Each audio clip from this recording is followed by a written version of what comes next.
Assalamualaikum warahmatullahi wabarakatuh. Di sini saya akan sedikit menjelaskan tentang Islam dan demokrasi di lingkungan pendidikan Muslim. Apa itu demokrasi? Apa itu Islam? Yang ada di lingkungan Muslim. Demokrasi Islam secara umum yaitu ada ideologi politik yang bertujuan untuk menerapkan prinsip-prinsip agama Islam ke dalam kebijakan publik. Ideologi ini muncul pada awal perjuangan pembebasan atas daerah Britania atas Palestina, kemudian menyebar akan tetapi di sejumlah negara-negara dalam praktiknya telah mencair ke dalam sekularisasi. Lalu sebenarnya istilah dalam demokrasi Islam merupakan yang mengalami kontradiksi atau contradictio in terminis, sebab demokrasi Islam terdiri dari dua istilah yang mewakili dua konsep yang asing antara satu dengan yang lain.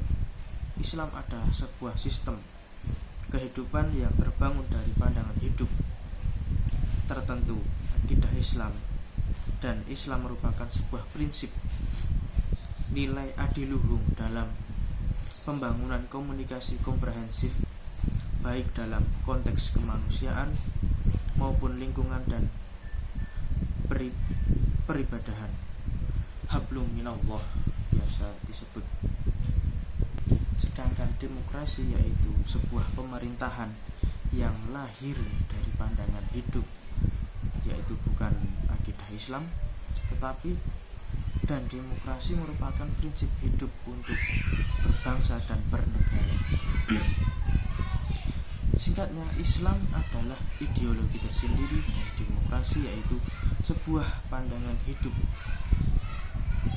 dan merupakan sistem pemerintahan yang lahir dari ideologi lain yaitu liberalisme dan sekuler. Dalam sebuah demokrasi, rakyat berperan sebagai hukum dan hukum pada gilirannya berfungsi menjamin perlindungan terhadap kesejahteraan dan kepentingan setiap orang yang memiliki kedaulatan itu. Demokrasi juga sering diartikan sebagai penghargaan terhadap hak asasi manusia atau biasa disebut HAM. Partisipasi dalam demokrasi seperti equality atau persamaan, equality, keadilan, liberty, kebebasan, human right, asasi manusia, dan seterusnya. Dari sudut pandang Islam itu sendiri, demokrasi menyuguhkan sebuah tantangan bahwa hukum yang dibuat oleh sebuah sistem pemerintahan dipandang tidak sah karena ia menggantikan kedaulatan Tuhan atau suatu pemerintahan Tuhan yang otoritas manusia dengan otoritas manusia. Dalam agama Islam, Tuhan adalah satu-satunya pemegang kekuasaan dan sumber hukum tertinggi. Jadi, bagaimana konsep demokrasi tentang otoritas rakyat dapat diserasikan dengan ajaran Islam tentang otoritas Tuhan? Menjawab pertanyaan ini sangat penting sekaligus luar biasa beratnya dari sisi politis maupun dari sisi konsep. Dari sisi politis, demokrasi menghadapi sejumlah kendala praktis di negara Islam seperti tradisi, politisi otoriter, sejarah, imperialisme, kolonialisme, dan dominasi negara terhadap aktivitas ekonomi dan kehidupan masyarakat. Dari sisi konseptual, demokrasi itu sendiri telah berkembang selama berabad-abad dalam konteks dunia Eropa Kristen pasca reformasi yang sangat unik.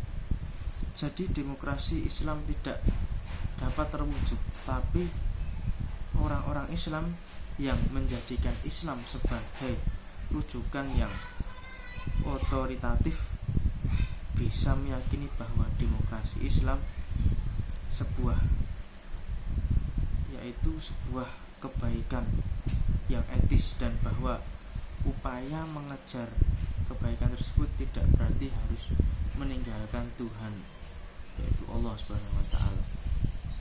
Mari kita lihat bahwasanya ada beberapa negara yang sudah menerapkan demokrasi Islam, yaitu diantaranya yaitu Afghanistan,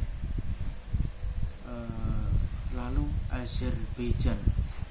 Malah negara ini adalah satu negara demokrasi pertama di dunia Muslim setelah Perang Dunia Pertama.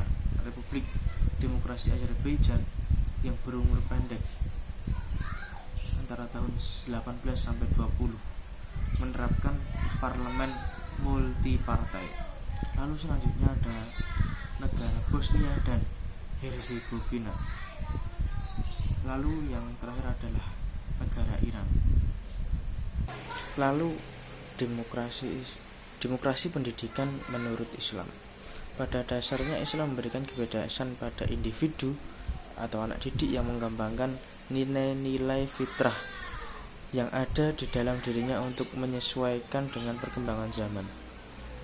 Islam juga memberikan petunjuk kepada para pendidik sekaligus menghendaki agar mereka tidak mengekang kebebasan individu anak dalam mengembangkan potensi-potensinya yang dibawa sejak lahir. Sebagai acuan pemahaman demokrasi pendidikan Islam tercermin pada beberapa hal, yaitu yang pertama, Islam mewajibkan manusia untuk menuntut ilmu.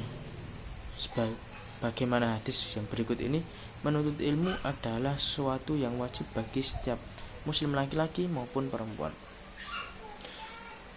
Lalu hadis tersebut mencerminkan bahwa dalam Islam terdapat demokrasi pendidikan, di mana Islam tidak membedakan antara laki-laki, muslim laki-laki maupun muslim perempuan. Lalu adanya keharusan bertanya kepada ahli ilmu, saling menghargai, penyampaian pengajaran yang harus dengan bahasa dan praktek yang berdasar atas kebaikan dan kebijaksanaan, memperlakukan semua anak didik secara adil, terjadinya lalu dengan rasa kasih sayang dalam mengajar, tertanamnya pada jiwa pendidik dan anak didik akan kebutuhan taufik dan hidayah Allah.